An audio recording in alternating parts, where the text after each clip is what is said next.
নিজের সর্বস্ব দিয়ে একমাত্র সন্তানকে মানুষ করেছিলেন মুয়াজ্জিন পিতা। দীর্ঘ জীবন জুড়ে পরিশ্রম করে ছেলেকে প্রতিষ্ঠিত করার স্বপ্ন দেখেছিলেন, কিন্তু জীবনের শেষ প্রান্তে এসে সেই সন্তানের কাছে অবহেলার শিকার হয়েছেন শতবর্ষী বৃদ্ধ তসিমউদ্দিন।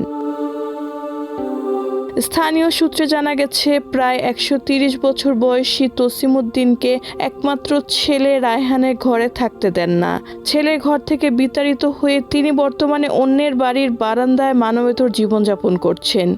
এই বৃদ্ধ দিনের পর দিন ছেলের অপেক্ষায় পথ চেয়ে থাকেন। তার বিশ্বাস, একদিন হয়তো সন্তান এসে তাকে বাড়ি ফিরিয়ে নিয়ে যাবে।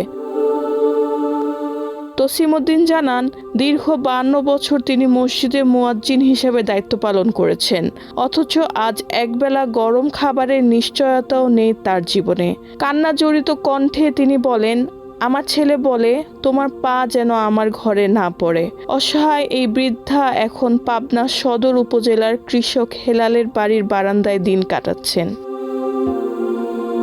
স্থানীয়রা জানান, এই বয়সে তসিমউদ্দিন ঠিকমতো দাঁড়াতেও পারেন না। তার চলাফেরা ও দৈনন্দিন কাজকর্মে অন্যের সহায়তার প্রয়োজন হয়। কিন্তু যে সন্তানের দায়িত্ব ছিল বাবার ভরণ পোষণ ও দেখভাল করা, সেই সন্তানই তাকে উপেক্ষা করছে। তারা আরও বলেন, যে বয়সে একজন মানুষের ভালোবাসা, যত্ন ও সেবার প্রয়োজন সবচেয়ে বেশি, সে বয়সে তিনি অনিশ্চয়তা আর কষ্টের মধ্যে দিন কাটাচ্ছেন। চোখের সামনে এমন দৃশ্য সত্যিই হৃদয় বিদারক। রেহানা বেগম, প্রজন্ম 24।